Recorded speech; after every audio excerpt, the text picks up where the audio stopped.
Welcome. Welcome everyone to Stories of Heroes. Once again, I am your host, Lashana Alfred. I am excited. I am excited about today. And yes, so listen, those of you who have been following us, we are doing a 8 series on removing the stigma from mental health.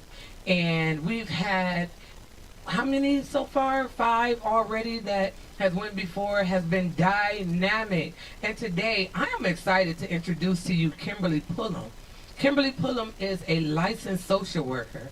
She provides mental health and substance abuse counseling. She is the owner of Peaceful Pathways LLC. She provides coaching services. This woman is dynamic. So listen, when we're talking about caretakers, right, and understanding the impact that caring for loved ones who may have a chronic illness has on the actual caretaker. And so again, we want you to ask questions. We want you to, comment, like, subscribe, those of you who are on YouTube. And before we actually bring Kimberly out, this show is sponsored in part by the Mental Health and Recovery Services Board. So, yes, and listen, this session we will actually have a poll. So, we want you to make sure you prepare to answer the question on the poll because we want to make sure that we're helping you, that we're actually removing the stigma off of mental health. A lot of individuals that have graced this stage have actually experienced the things that they've talked about, and they're here to help you understand that you can heal as well. All right, so without further, man, okay. Let me get myself together. Okay. I'm excited. Okay, so without further ado, I want to introduce to you Kimberly Pullom. Welcome, sis. Oh, I love you. Welcome, my dear. Thank you. Yes, I am Thank you. excited. I'm really excited for this show because I know that there's a lot of people, who may be taking care of ailing parents, who may be taking care of a spouse, who have some sort of chronic illness, and they may feel left behind, right? We talk about the individuals who may be suffering from, the different things, but we never really talk about those who are caring for them. And so Right. before we actually get into it, I want you to introduce yourself to the people and let's just talk. Okay. My name is Kimberly Pullom. Like LaShawna said, I am a licensed mental health provider, um, therapeutic life coach, licensed chemical dependency provider, and I am also an advocate for social justice. And I work with the Multiple Sclerosis Society as a mental health provider. Wife to my amazing husband Michael, mother to 3 boys, and we have 4 beautiful grandchildren. So thank you for Awesome. having me. Absolutely, absolutely. And so when you chose this topic, right, share with us how dear this particular topic is to you. So this particular topic, and I like what you said, Lashana. In the very beginning, you said dealing with chronic illnesses, not just physical, but I wanted to also make a point to say those that are caregivers of chronic people that are suffering with chronic mental health issues as well, because that's another segment of the population that gets forgotten. So for me personally, what really gave me an interest in this and how I started working with the Multiple Sclerosis Society is that my husband was diagnosed in 2004 with multiple sclerosis. For people that do not know what MS is, and you'll hear it referred to as MS, it is a chronic and progressive condition. It attacks the brain and central nervous system. And basically, they don't know exactly what causes it, but the immune system pretty much turns on the body itself. It attacks the myelin sheath. So people will experience cognitive impairments, physical impairments. So as a mental health provider, this is personal to me. It's personal as well as professional, because what I came to discover after my husband was diagnosed, after we've been living with this condition for some years, is that while there is excellent physical care, not a lot of focus was put upon the mental health needs of the patients dealing with MS, of the caregivers. Absolutely not at all. So I began to take an interest and say, okay, I know what I can do personally to help my own husband, but what can I do professionally to help other spouses, to help other people, other family members, and other clients and patients dealing with chronic medical conditions. Kind of take us, if you can, into your home, right? When you're experiencing, maybe, would it be called like a breakout, or how? They're called exasperations. And so they are episodes. So one of the things about diseases such as multiple sclerosis, also you'll hear people talk about with lupus sometimes, a person that is dealing with fibromyalgia, they're almost invisible diseases, because for a long time you may not know that someone is dealing with this. However, when they are having an episode, it turns your life upside down. It's unpredictable. A day in my household may be, we get up, we're ready for work, we're taking care of the kids, and it's just standard. Halfway through the day, my husband may no longer be mobile. Next day, he may or may not be able to go to work. He may or may not be able to do things with the kids. And fast forwarding to our life now with the grandchildren. So a day in my life is unpredictable. Unpredictable. Right. And so what have you done to help, I guess, with self-care? We hear a lot about self-care and, taking care of your mental health. And, what have you done to make sure you were mentally and physically, I guess, prepared to support your husband?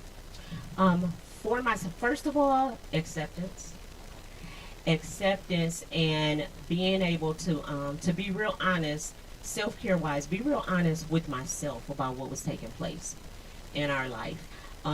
With being real honest about that, acknowledging that while my husband has this condition and it affects our whole family, a big part of my self-care is to recognize that I'm not alone. There is a huge isolation factor that goes along with dealing with any type of chronic medical condition. MS just happens to be my primary scope of specialty. However, diabetes, kidney disease, cancer, long-term mental health issues, all of those things, it is really important that the caregiver, and let me do this, let me clarify caregiver. Yeah. Because sometimes people will say, well, you know what, that doesn't apply to me because my wife can still walk and take herself back and forth to work. Or that doesn't apply to me because even though my mom has Alzheimer's, it hasn't gotten to the point where she can't physically take care of herself.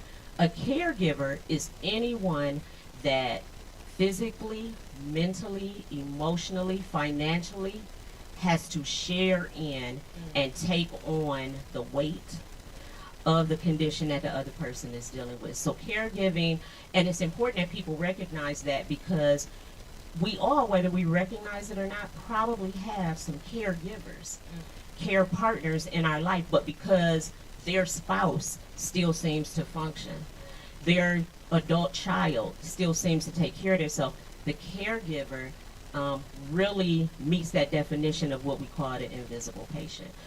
Going back to your original question, really making my health and my coping skills a priority. Yeah. The beautiful thing that I love about this, right, is that you're talking not just from a educational standpoint, but you're actually talking from a lived experience, you know. And so those that may be watching, when you may not trust someone with what you may be experiencing. Well, you have someone here that is lived, has lived experience, right? And so, what would you say to a spouse or a child or anyone, a caregiver that feels alone? What would you say to them now?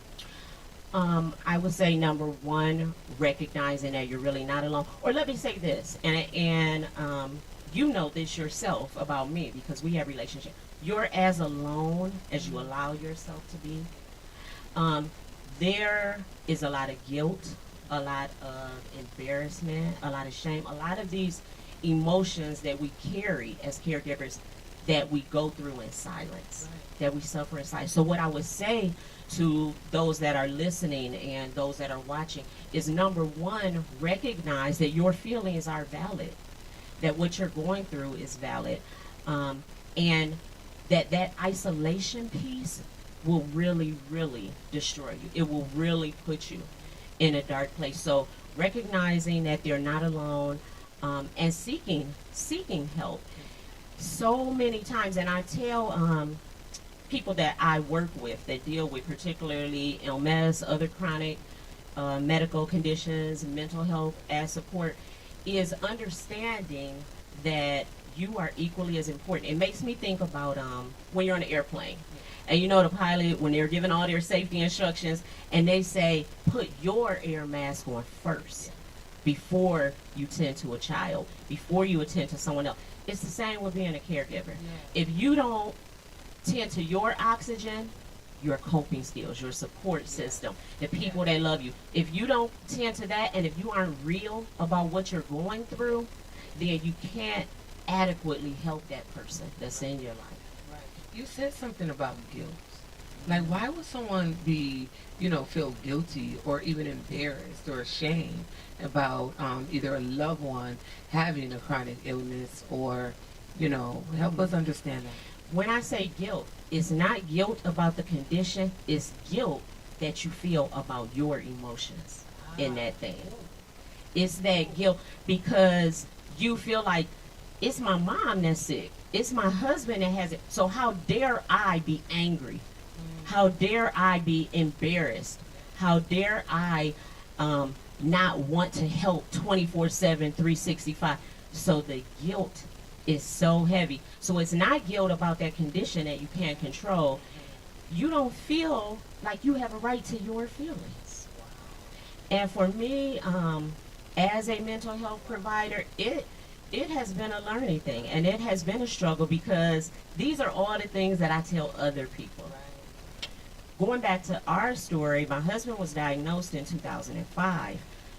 We lived our life as if MS really didn't exist for probably a good 10, 12 years because he didn't have a lot of exacerbations. If you did not know, you did not know. About 5, 6 years ago, that took a turn. And MS did begin, because it's a progressive disease, it did begin to affect our daily living. Within the past 3 years, a drastic, even more so, probably within the past 2 years. So that need, that caregiver acknowledgement and support, it became really real. And what it helped me realize is, here I am a professional. I know about coping skills. I know about support systems. I know, and if this thing has me feeling this, if I'm in these dark spaces, if I'm struggling through those stages of grief, then how much more is that person who does not have my professional background? Yeah, because even when you said guilt about your feelings, I sense this sadness, and I literally sense like someone just crying. Crying because it's like, wait, hold on. I can't, it's okay for me to feel my emotions without questioning whether I love my spouse or love my mother or love my, loved one. Yep, my child. Yes, absolutely. And there is, and that, that's that shame, and also the loss of control. Caregivers, I looked up some statistics before we met today, and what I found was that 40% of caregivers deal with some level of depressive symptoms. 40%. 1 in 4 women over the age of 45 will be a caregiver on some level. And this was what was really disturbing. CDC numbers show that 14 out of a 30-day month, 14 days, caregivers deal with some unhealthy state, either physically, mentally, or emotionally. That's half of the month. Yes, yes. So, and I want to make sure, with those statistics, I want you to talk to the person that may be watching now that realize that, wait, that's me. You know, like 14 days out of the month, I'm struggling, Yes. being a caretaker. Would you talk to them? Again, that acknowledgement and being true to yourself, more than anything. One of the things, and I again thank you for this platform, because again, I can speak from a place of I wear these shoes. I would say to that person, really acknowledge and know that your feelings are valid, and know what you need to do to cope with that when you're dealing with those 14 days. 2022 was tough for me. And I can say that in full transparency, because the things that I needed to thrive and to really make it through, we got hit with blow after blow after blow. And most of those blows, in all honesty, were tied to my husband's diagnosis. And I was angry. I would say to that person, being able to, number one, acknowledge your feelings. Number two, know that you are not alone. And being able to find someone, whether it be a professional, whether it be a support group, whether it be another family member, that you can not only talk about your feelings with, but tap that person in. Tap that. People will say all the time, let me know if you need some help. Well, first of all, don't offer caregivers help that you're not really going to give. I'll say that to friends and family and support. A lot of times people will say, let me know if you need anything. Let me know if I can help. But then you need something, or you want some help, and they aren't really offering, or they're offering you the help they think you need versus the help that you really need. So I would say to those people watching this, when you recognize you're one of those people that you're constantly pouring, if you're not careful, that person's physical condition is going to start affecting you physically. It's going to start affecting you mentally and emotionally. So be honest and take what you need. Take what you need. As caregivers, we give. Caregivers, Right. we give. We're giving financially. We're giving of our time. We're giving of our energy. And going back to that guilt and that shame and that embarrassment and those mixed feelings, in all of our giving, we feel like we don't have a right to take. And I say switch that narrative. Yeah. Switch that narrative. Yes, we do. Because just like they didn't ask for this, we didn't ask for this. And you said 2022 was really rough for you, right? Is it some things? How did you find yourself having to dig deep? You know what I'm saying? I mean, even just to be able to, I guess, make it and even be here, because just to give away, I teach people this. You know what I'm saying? Like, talk to us about how you had to dig deep in order to get to this place that you're in now. Absolutely. I was really at a point of, I think, and talking about caregivers and recognizing, and I mentioned it a while ago, those stages of grief. Anytime someone in your family, someone you love, close friend, spouse, is dealing with a chronic illness, the stages of grief, it's not just about death. You are grieving the life you used to live. You are grieving the life you used to live. Those stages of grief, that anger, that bargaining, that denial. There's a lot before acceptance. And for me in 2022, I found myself going through all of those phases and having to dig deep emotionally, having to dig deep literally, because I found even myself getting stuck in those stages, stuck in that anger. And let me clarify this as well. As caregivers, as support people, be truthful that you're angry, you're pissed. Right. You're pissed not at the person, but at the condition. At this condition that has robbed you of your freedom, robbed you of your sleep, robbed you of the intimacy with your mate, robbed you of being able to do those things you wanted to do before. And for me, having to dig deep and remember what I said, I know my coping skills. Right, right. And even in 2022, I wasn't even able to use a lot of those. I'm very spiritually grounded. So I found myself having to really rely on my faith and to be honest with those people that love me. A lot of people love my husband, but a lot of people love me too. And I had to really be honest. And I will say also that my work in working with other people that are dealing with this, particularly other couples, it was very therapeutic and continues to be very therapeutic for me. So being able to give from my place of pain, being able to give from my place of pain helped me through this year. Absolutely. And that's the thing, right? Because sometimes, or a lot of times, we end up suffering in silence because of the guilt and the shame and all of that. And I want those of you who are watching to really listen, because I hear you saying, no, I reached out to my support. You know, I reached out to trusted people and I accepted what I was experiencing. Absolutely.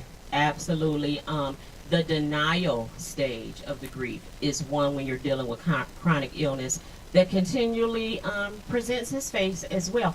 One of the things I tell people all the time, and my goal as a therapist working with people and personally, is switching the narrative. What I tell clients, patients, caregivers is, okay, you have this thing, you can't change it. You can't change it. But the goal is not to just survive with the condition, but to thrive with the condition. Yes. To be able to take all of those things that we can no longer do and instead look at what can we do. I can't do this, but we can do that. Absolutely. We can't go here, but we can go there. And being able to mentally and emotionally change that narrative for myself and for the people that I work with. I heard a quote, I read it somewhere, and it said that a negative mind will focus on cows and bees instead of milk and honey. Ooh. A negative I mind will love focus that. on cows and bees instead of milk and honey. Absolutely. And when I get in that place, or when my clients are getting in that place, or their spouses are getting in that place, I remind them, the cows and bees are there. Focus on the milk and honey. What's the I good love in this? that. What's the Absolutely. good in this? Because I call that creating new meaning. You know, because anytime our lives are shaken, you know, it's like, okay, how do I create new meaning? Yes. You know, because like you said, you know, not being upset with the individual, but the condition that has actually rocked your world. You Yes. know, I want to pause to get a question. Someone has a question. Yes, they asking, are there any local support groups for caregivers caring for someone with a chronic illness? So there is a Lucas County, and actually I did make a note of, and I'm glad they posed that question. Where is it at? I did write it down. Care Partners Group. So it's called Care. They're online. They are online. And so it's called Care Partners Group. Also, due to the pandemic brought about a lot of good things. It brought about a lot of not so good, but a lot of good things. Various illnesses specifically. So there's caregiver groups, but there's also very specific one per illnesses. And almost all of them, instead of only in person, offer online as well. Okay. So what would they do? Just type in caregivers group? Care Partners Group, and the direct, can I give the direct contact?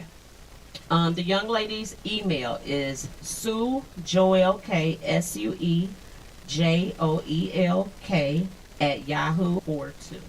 Absolutely, absolutely. And listen, you guys, we're here to provide as many resources as possible, because everybody may not have the support system to suffer alone in this process. Yes, and speaking on that, as you stated in the beginning, Lashana, my business, Peaceful Pathways, as we are talking about this, as I'm receiving more people reaching out about not just the client care, but the caregiver care, my intention is within the first quarter of next year is to myself begin a caregiver support group. So I will Awesome. absolutely keep that information Awesome. coming Awesome. because I'm seeing a real need for it. Yes. I'm seeing a real need for it.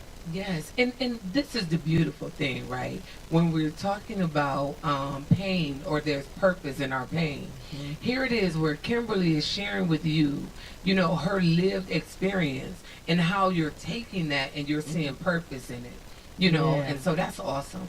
I love you, man. That's to look out for. Very good. So caregiver burnout, caregiver fatigue, some of the signs and symptoms, because here's the thing, we all get tired. We all get tired, we all feel a little run down. But one of the things that you want to look for, or a few of the things, changes in appetite, changes in your sleep pattern, either insomnia or excessive sleeping. Physical, listen to your body, not just the body of the person that you're taking care of, but listen to your body. Excessive headaches, excessive body aches, all of these things, digestive system problems, all of these things are indicators that you are physically internalizing what you are mentally and emotionally going through. You are physically internalizing what you are through. We are really good as care. You know, my hat's off. Hats off. Bravo to all of the caregivers, all of the care partners, all of the care providers, because we will keep our mates, our adult kids, our friends, we'll keep them on top of their doctor's appointments and cancel ours. And cancel ours. We will. Right. We will make sure that they get that blood work done, that they see the doctor. Listen to your body. And this is something, and I want to state this, and it's not very popular, but that's okay. The reality is a lot of times that mental and emotional weight that we're carrying, which shows itself in physical symptoms, is because of feeling trapped. Because of feeling, and trapped is one of those words we don't want to use because how dare you say that? You see how your sister is suffering. You see what your mom is going through. You see how your husband is unable to do the things as a man he used to. But guess what? It's that feeling, that silent feeling of being trapped. Trapped in this thing that we didn't ask for. Right. Trapped in this condition. Trapped in this isolation because while I have all of these others, and now I'm talking about me. I can't talk about a lot of other people, but I can talk about me. Absolutely. We have all of these My other God. wonderful people, wonderful couples that throughout we have traveled, we've did things, and now trapped because we can't even relate to them the way we used to because of this thing. Because of this thing. So being able to look for those signs and symptoms and get some help. Talk to somebody. Talk to a clinician. Talk to someone else who maybe is going through what you're going through. Absolutely, man, that was so powerful. Yeah. I'm telling you, like, I mean, for real, like, that's that silent work, you know, regret things, you Resentment. resentment, yes. The resentment. Yes. And I'm saying all this, and again, everybody gets an opportunity to say. Absolutely. There is Absolutely. resentment Yes. that goes along with Yes. this role. Yes. You know, it's not for the lighthearted, and it could be, again, caring for your spouse, caring for your elderly parent, caring for your sibling, caring for constantly call off work. They don't see you having to make sure they get to the psych appointment because they're not going to go on their own. They don't see all that. And what happens as individuals where one or the other partner is dealing with a chronic illness is very high. It's very high because we don't know how to deal with it. So how do we deal with it? We take it out on each other. Right. That's We key. take it out on Yeah. each other. Yeah, definitely. There's a question. How can a person make sure they are not misdirecting their anger of the situation onto the person they are caring for? Yes, that's a good question. That is a great question. And the quick answer to that question is just don't. It's just don't. And this is why I say that abuse amongst people that have chronic illnesses, unfortunately, it's high, and the primary abuse comes from caregivers. Yeah. And it's rooted that anger, and this is what it looks like. Abuse can look like I'm handling that person too rough when I'm changing their clothes. Abuse can look like manipulating a situation, or constantly badgering them Yeah. about what they can't control in that Right. situation. Right. So in order to not take out that anger on that person again, have healthy outlets for yourself. Have safe spaces. Right. Safe spaces that you can get with the therapist, or you can get with a close friend, or you can get with another group of caregivers and say, I'm angry, I'm tired. I'm tired. Being able to incorporate those same anger management things as you would if you were court ordered to anger management. As you would if you were angry on a job. Again, I want to normalize this thing. Right. I want to normalize the need for caregiver support. Right. You know, the reason we as caregivers don't do it is because, again, that rooted, I don't have a right to be angry. I don't have a right to be angry. What am I mad about? Right. He the one sick. What am I mad about? So that anger isn't taken out on him. Getting additional help. I want to touch on this because not everybody, and you said it, not everybody has that solid support system. So whether it's mental or emotional support, physical support, I work with some people sometimes that will say, Kimberly, everything deeper. Okay, maybe you don't have a huge network, but who's that one nephew that will always come over and visit her? Who is that one auntie or cousin who will always, be it on holidays, be it at the cookout, who will always pick up the phone and see if you guys need anything, and they mean it? Yeah. That's who you tap in. Right. That's who you, Right. because not everybody has a huge network. So being creative and sitting back, and that's one of the things that I do with clients, is help them identify where is your help. And if both of y'all sick? Right. Right. What good is it? It's both of y'all sick. Exactly. And I think, you hit on something too, right? Just really acknowledging and accepting your emotions, acknowledging and accepting that you're a human, Yep. experiencing a human, experience, right? That's completely out of your control. And so once you, in that acceptance word too, and so then as you begin to look at your situation differently, then you can begin to reach out for help. Absolutely. Absolutely. Because until you accept it, then you feel like there's no need. Right. What do I need help for with something that ain't real? Right. If I'm stuck in that denial phase of it, or that constant bargaining, that self-blame. What did I do to deserve it? Why is God mad at me? Right. What did I do Yeah. to deserve this? Absolutely. And understanding, accepting you didn't do anything. So I tell clients all the time, some things just are. Absolutely. Some things just are. So rather than stay in that, what am I doing to get? Absolutely. The reason why I ask, because some people, they don't understand that some of the symptoms, or one of the symptoms of anxiety, is being easily agitated. So if you find yourself being easily agitated, it will come where you can direct that towards, the person Yes. that you love. So Yes. just really paying attention to that as well. And that high anxiety, we talked about, I told you about depression being one of the really high mental health tragedies that affect caregivers. The number 2 is anxiety. It's funny you say that. The Yeah. number 2 is anxiety. And there's that anxiousness of the unknown. Yeah. Because with chronic illnesses, you are nervous and anxious because you don't know what's going to happen. How I talked in the beginning, it's unpredictable. And a lot of these chronic illnesses don't have a cure. So you're living with the anxiousness of not only what will tomorrow bring, but what will next year bring. Wow. Yeah. What's going to come after that?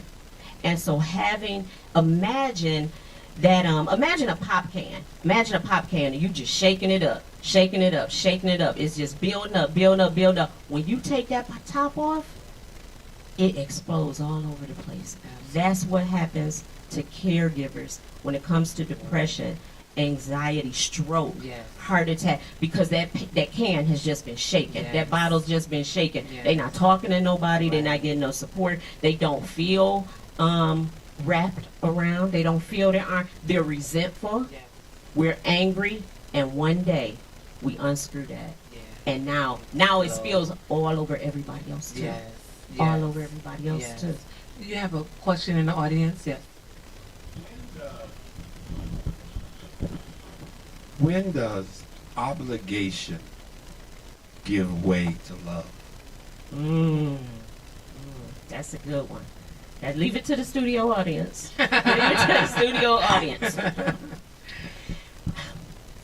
When we talk about obligation, and I'm glad that you worded it that way. When we talk about obligation, one of the important things is to remember is at the end of the day, truthfully, the only person I'm really obligated to is myself.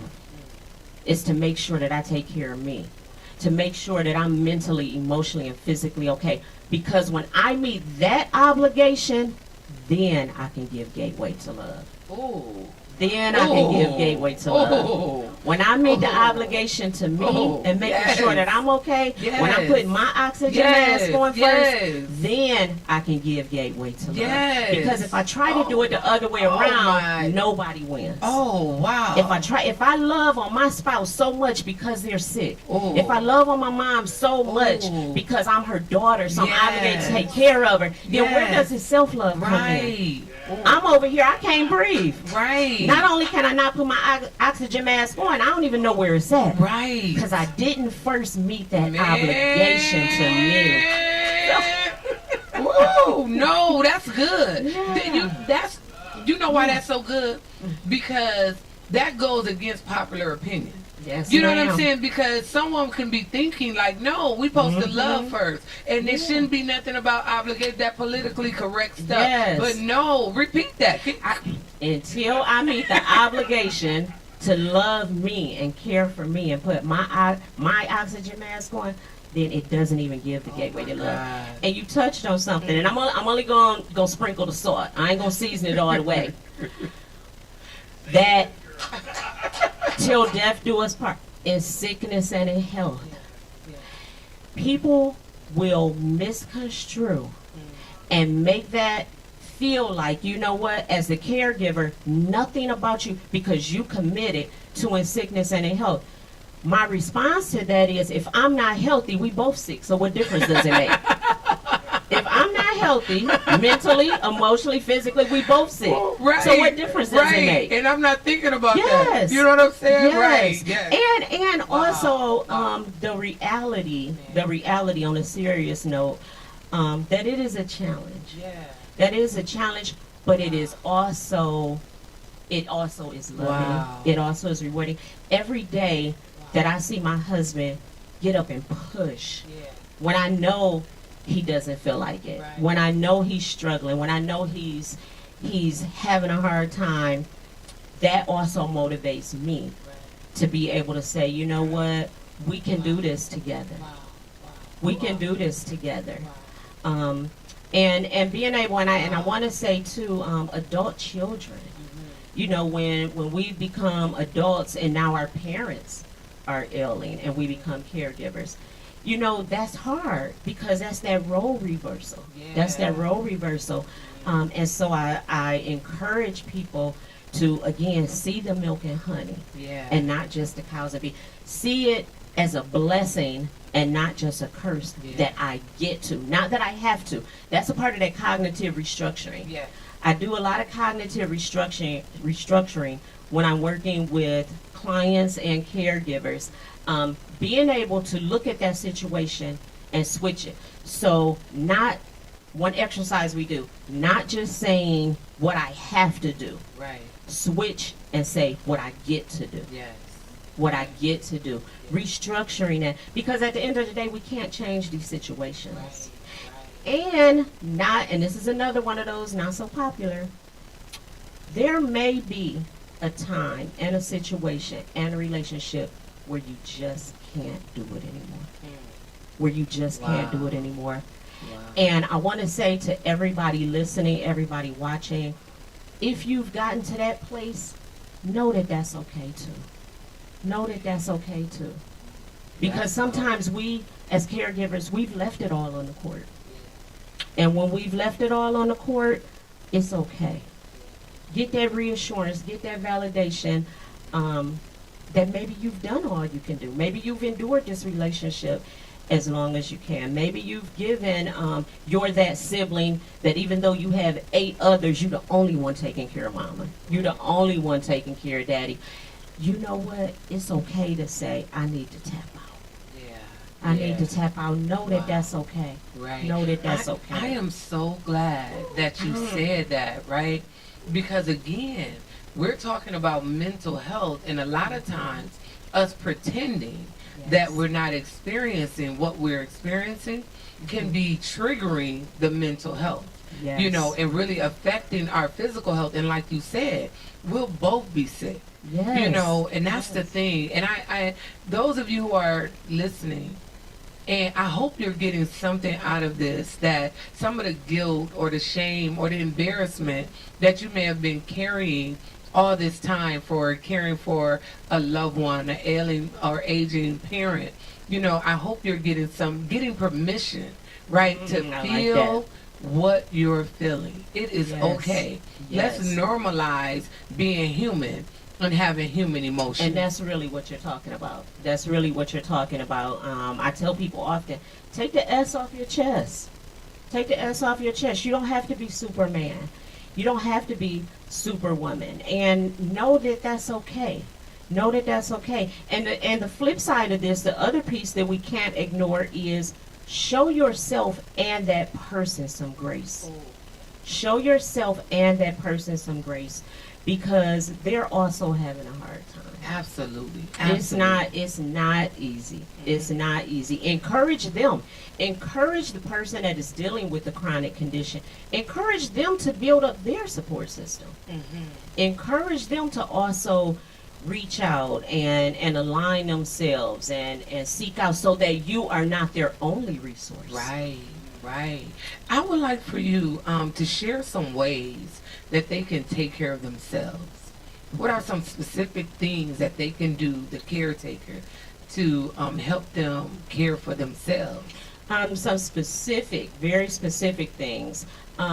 Take, and this is one that I share often, out of a 24-hour day, take 1 hour just for you. Take 1 hour that is not connected at all to the person that you're caring for. And it can even be someone that you're living in a house with, that they physically can't do a lot. Take 1 hour a day, whether that hour is to go for a walk, that hour is to listen to music, that hour is to cook yourself a meal and go in the other room. So taking that 1 hour out of the day. Some of the other things that I talk about, music, journaling, exercise. Exercise.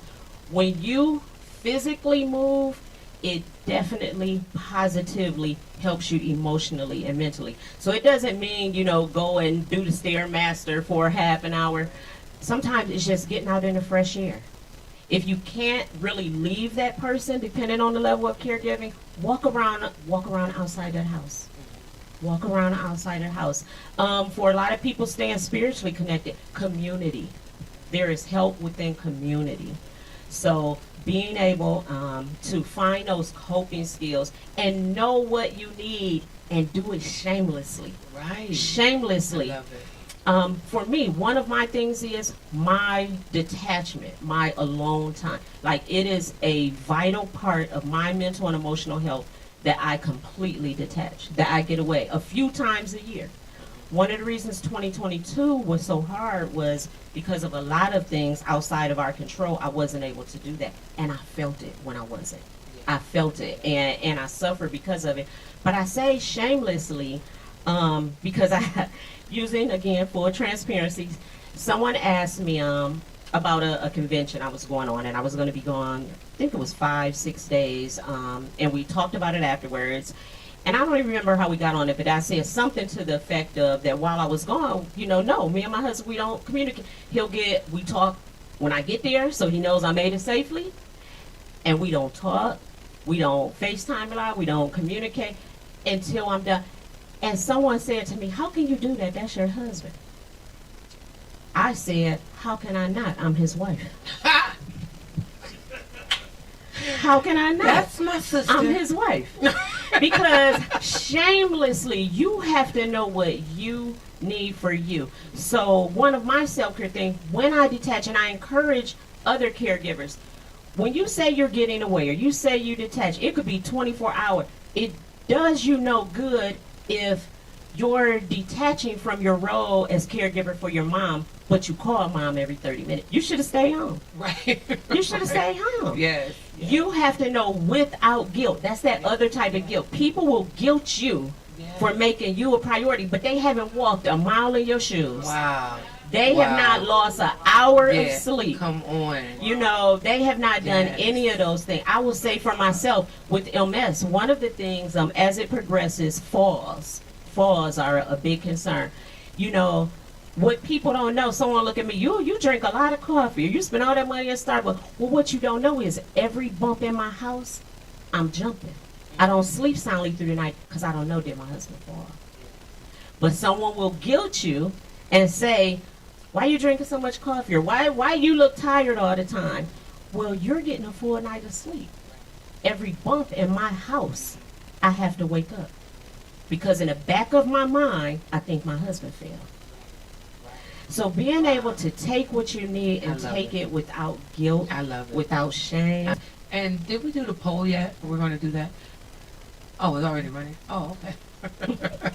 Okay, good. One question, you being the caregiver, and I would like for you to be real as possibly as you can. Has the individual that you've been giving care to make you feel that you wasn't doing enough? You know what? I can honestly, and this is not everybody's testimony, but I can honestly, without reservation, say no. I can honestly, without reservation, say no. Actually, it's more so from the other extreme. It's more so from the other extreme. I happen to be blessed enough that there are times that he'll tell me to not do as much. Or, you don't have to cook, or, you don't have to be all up under me, or I'm okay. And I know that's not everybody's story, and LaShawna knows, and she'll tell you, if it was the other, I would tell you that too. Yep, he ungrateful. He was ungrateful. But no, I can honestly say that he never makes me feel like I'm not doing enough. Awesome. Follow-up question. What if the one that you give care to wants to give up? What do you do?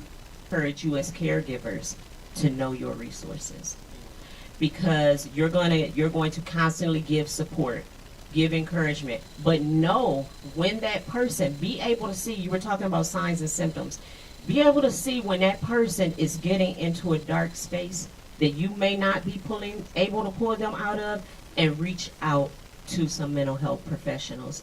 Reach out, and I had to share this with someone recently, reach out to that person's primary care physician, whether it be someone with MS and it's their neurologist, whether it's someone with diabetes and it's their endocrine specialist, but reach out because they need to know that. Sometimes it's adjustments in medications they may be giving up.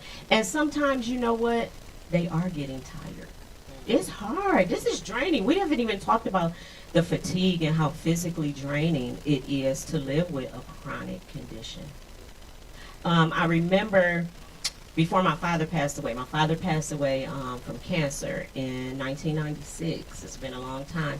But I remember that, and he was a strong man, never complained. But I remember the last 6 to 8 months of his life.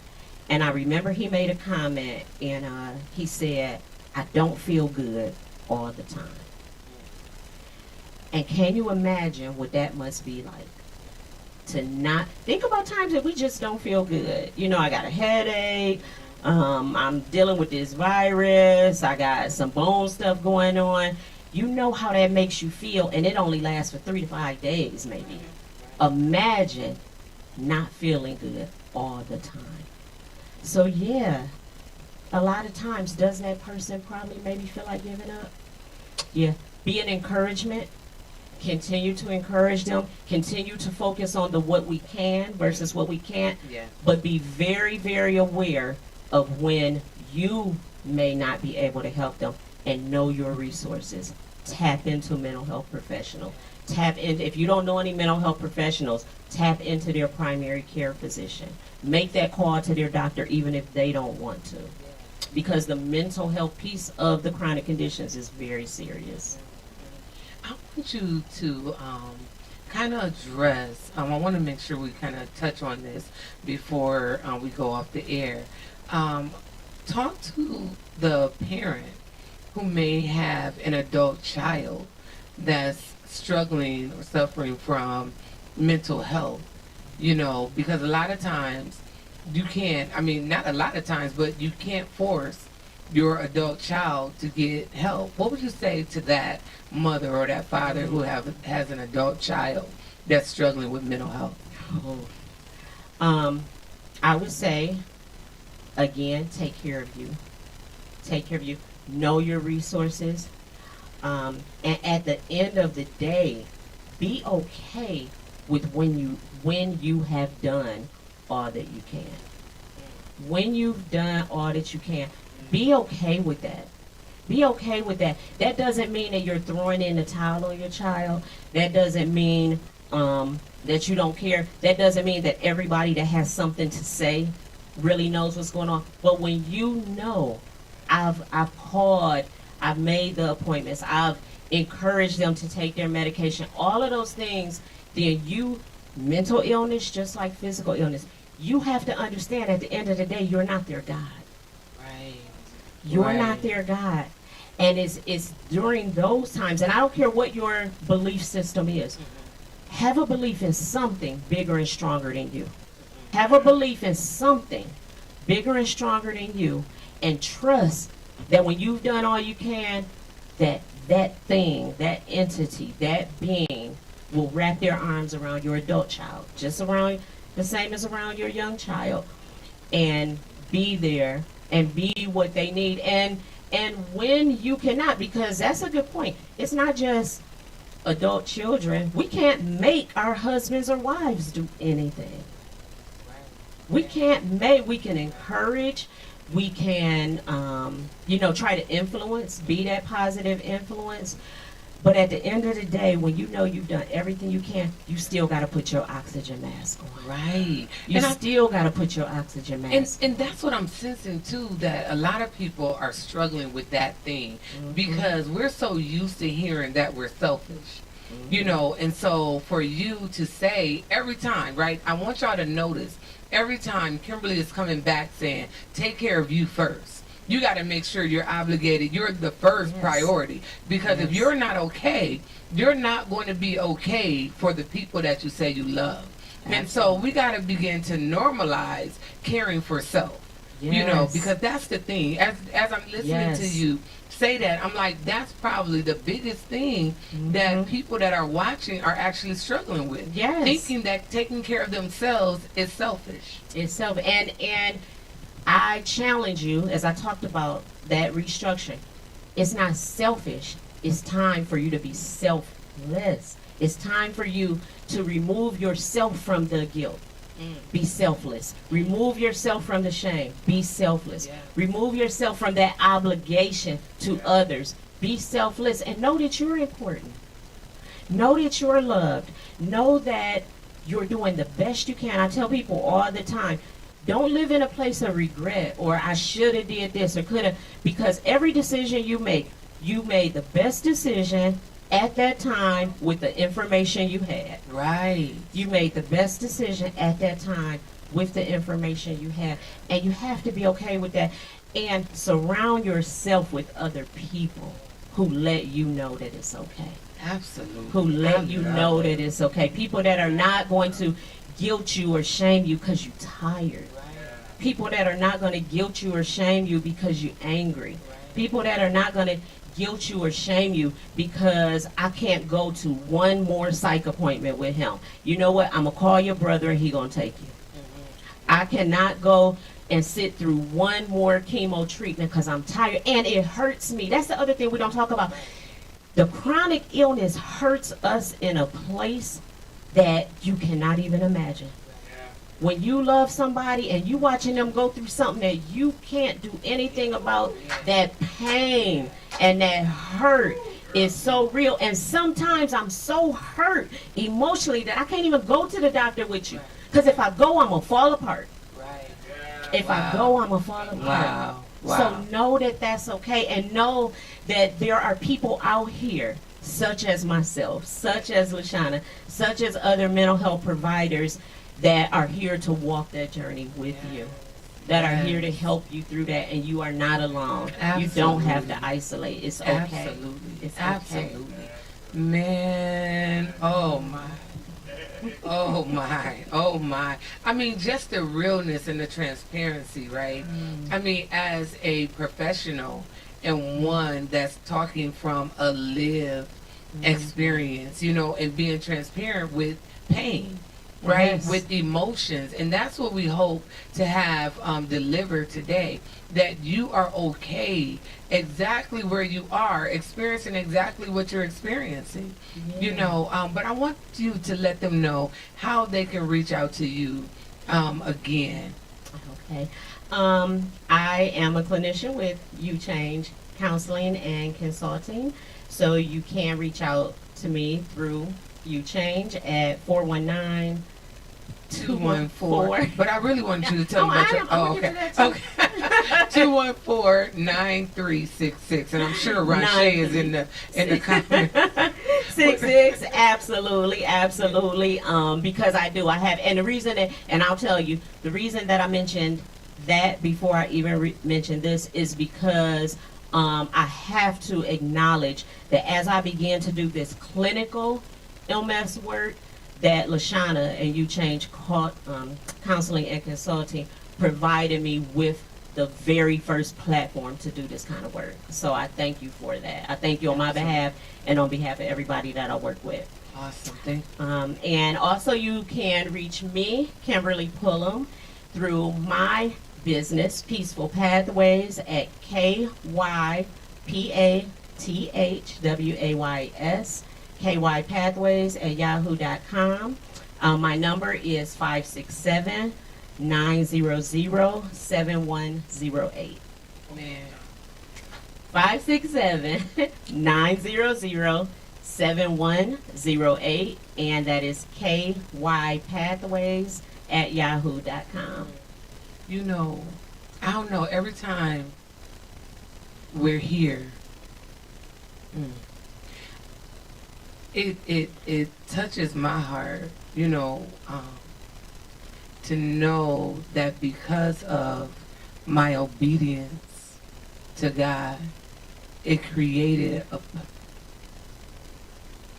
a platform for not just families but generations, you know, to be touched. And I thank you for that, because when I asked you to share your information, I want to make sure that truly it is not about You Change, right? So when Stories of Heroes bring individuals on this platform, it really is to showcase you. But I am humbled at the fact that even me being sensitive to God, you know, and watching you blossom and watching you, you know, take it and go with it, man. And for the families that you've touched, and let them know that it's okay to experience everything that they're experiencing, because it is a lonely road, y'all. When we're talking about, and Kimberly Pullom walking you through it, that have lived it.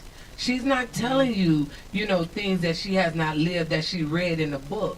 she's walked through this thing. Walking. Walking, right. Walking through this thing, and she's able to help you walk through it. We're not going around it. See, that's one thing I pride myself in. I don't teach people how to go around things, under things, over things. No, we're going to walk through this thing, because in walking through it, you're going to get the strength that you never realized that you have. Yes. And I appreciate, man, listen, girl, and to see how you blossom, you know, and how you like took it by the horns and said, this is what I'm going to do in spite of, you know, the pain. I'm going to acknowledge that I'm human. I'm going to acknowledge I'm going to give myself permission to feel exactly what I'm feeling, and I'm going to surround myself with people who appreciate me and not judge me for being human. Yes, and that is key. And thank you for being one of those people. Thank you, and Sam, for being, you know, one of those couples that my husband and I know that if we need anything, if we need support, if we need encouragement, if we just need to go out and or get away, that we know that we have yourself and Sam there for us. So thank you on behalf of myself and my husband. We thank both of you. You're welcome. And I know you love Sam more than you love me. Yeah, but that's another show.